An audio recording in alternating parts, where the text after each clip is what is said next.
안녕 사랑하는 아이들. 오늘은 기린교실 8번째 시간 을사늑약에 대해서 공부해 보려고 합니다. 시작하기 전에 사과할 부분이 있어요. 오늘 자료에 을사조약이라고 써놓고 X표시 한 다음에 을사늑약이라 고쳐놓은 부분들이 많습니다. 선생님이 어려서 공부할 때는 을사조약이라고 배웠어요. 조약이란 두 나라 사이에 이루어진 약속이라는 뜻이 있습니다. 그런데 요즘엔 을사늑약이라는 말을 사용해요. 늑약은 둘 사이에 공정하게 이루어진 약속이 아니라 한쪽이 강요하여 강제적으로 맺어진 약속이라는 뜻이 있습니다. 조약이라는 표현이 적절할지, 늑약이라는 표현이 적절할지는 여러분이 동영상을 다 보고 나서 생각해 보도록 합시다. 정리 노트랑 연필 챙겼나요? 그럼 시작합니다.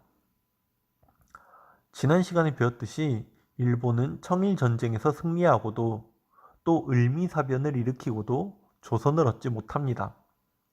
러시아와 서양 열강의 방해 때문이었죠. 이에 일본은 러시아에 선빵을 선제 공격을 날리는데요. 이렇게 발생한 전쟁이 러일 전쟁입니다. 러일 전쟁을 두고 모든 나라들이 러시아의 승리를 예측합니다. 영국과 프랑스에서는 두 나라 중 어느 나라가 이길지가 아니라 러시아가 얼마 만에 이길지를 두고 내기가 유행했고, 우리나라에서는 러시아 황제에게 전쟁의 승리를 축하한다는 편지까지 미리 써둘 정도였습니다. 그런데 전쟁이 모두의 예상대로 끝났을까요? 아닙니다. 일본이 이겨버렸어요. 생각해보세요.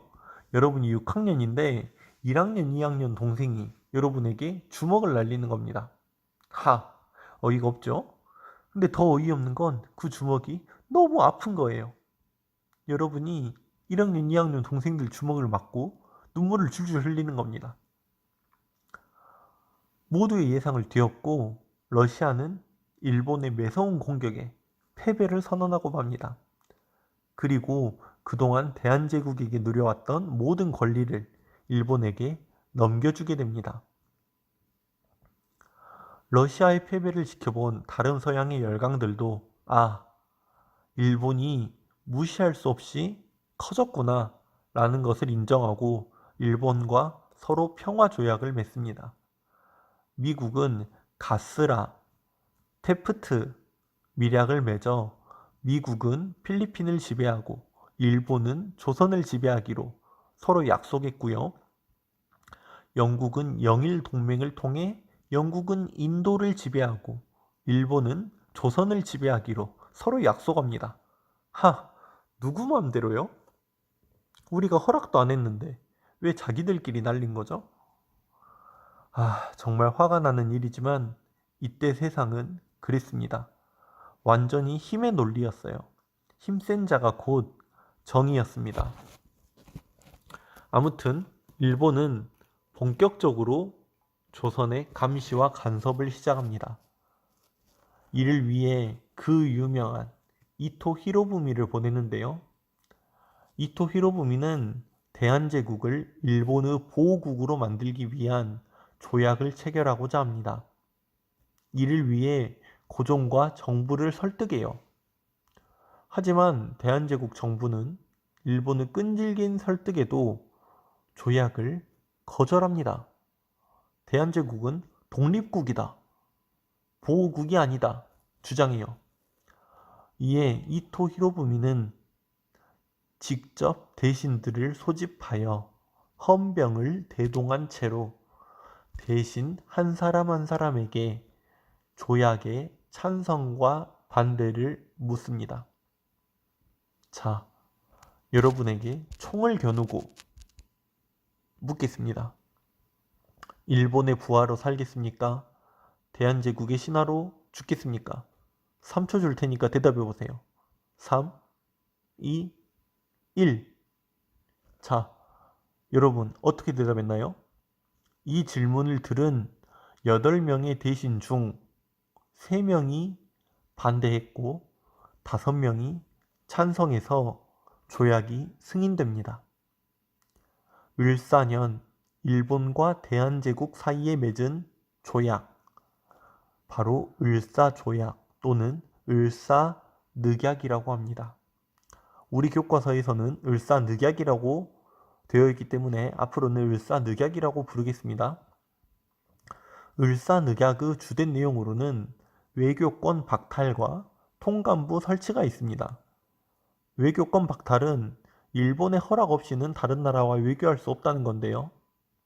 즉, 우리나라가 그동안 살아남기 위해 선택했던 청나라와 일본, 러시아와 일본 사이의 줄타기를 더 이상 할 수 없다는 거예요. 그리고 통감부란 감시감독기구입니다. 통감은 대한제국 황제를 감시하고 감독해요. 이 일대 통감으로 이토 히로부미가 직접 취임합니다.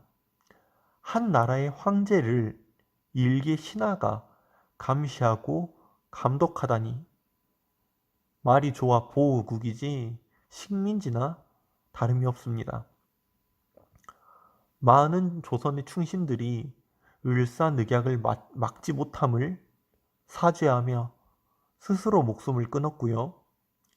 또 몇몇 충신들은 을사늑약을 찬성하고 일본에게 귀족 자기까지 수여받은 을사오적을 암살하려다 실패하기도 합니다. 거리는 아이고 고글하는 사람들로 넘쳐났고, 이따 다시 다루겠지만 의병들이 잇따라 일어나기도 합니다. 고종은 자신이 승인하지도 않은 조약이 체결된 것을 탄식하며 통감부의 눈을 피해 만국평화회의, 모든 나라들이 모여 평화에 대해 회의했던 네덜란드 헤이그로 특사를 보냅니다. 일본이 아시아의 평화를 깨고 있다. 대한제국은 너무너무 억울하다. 알아달라 라는 거예요. 그런데 아까도 얘기했듯이 이때 세계는 힘이 곧 평화고 힘이 곧 정의였습니다. 힘없는 대한제국의 편을 들어주는 나라는 전혀 없었습니다.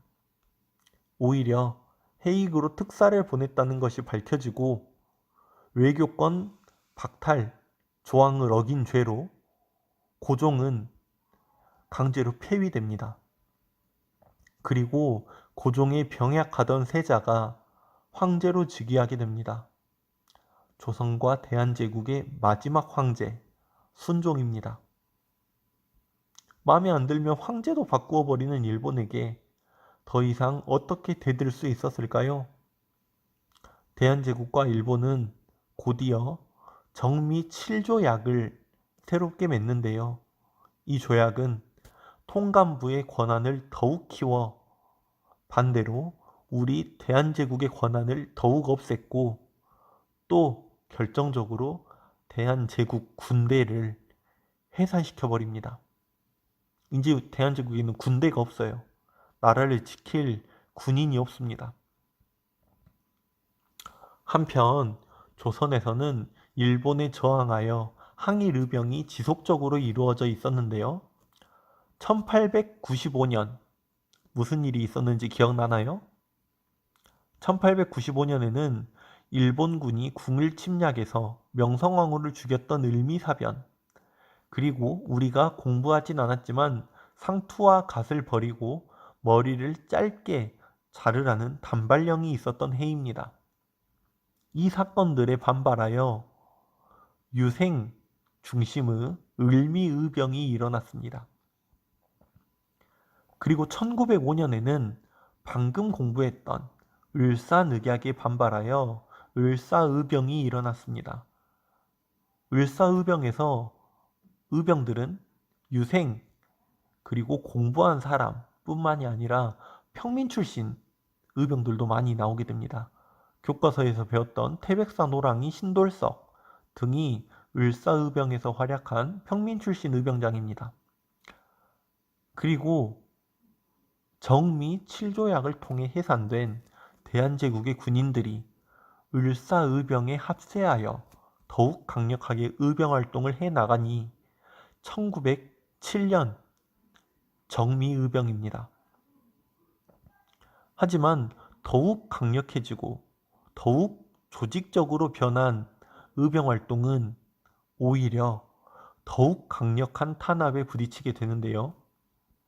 일본이 이 정미의병을 토벌하기 위해 남한 대토벌 작전을 실시해버린 것입니다. 이 작전을 통해 수만 명의 의병들이 죽거나 다쳐 해체되고 맙니다. 살아남은 의병들은 나중을 기약하며 만주와 연해주로 도망치게 됩니다. 그리하여 일제강점기 독립운동의 무대는 한반도 땅이 아닌 만주와 연해주가 되는 것입니다. 오늘은 러일전쟁에서 시작하여 을사늑약, 통감부, 만국평화회의, 정미조약, 의병활동 등 많은 내용들에 대해 공부해 보았습니다. 이해가 안 되거나 기억이 잘 안 나는 사람들은 다시 한번 돌려보며 복습해 보면 좋겠습니다. 들은 내용으로 문제 되는 것도 잊지 마시고요. 아직 댓글을 한 번도 달지 않은 우리 가은이랑 유정이, 미주도, 또 동영상을 보고도 댓글을 달지 않는 다른 사람들도 꼭 댓글을 달아보면 좋겠습니다. 곰곰이 생각해서 문제를 내고 또 문제를 맞춰보는 것, 그것이 한 번 더 공부를 하는 방법이 된다는 걸 알아주면 좋겠습니다. 다음 영상은 더욱 재미있게 만들어 볼 것을 약속할게요. 열심히 노력하고 있으니 여러분도 알아주면 좋겠습니다. 내일 학교에서 만납시다. 안녕.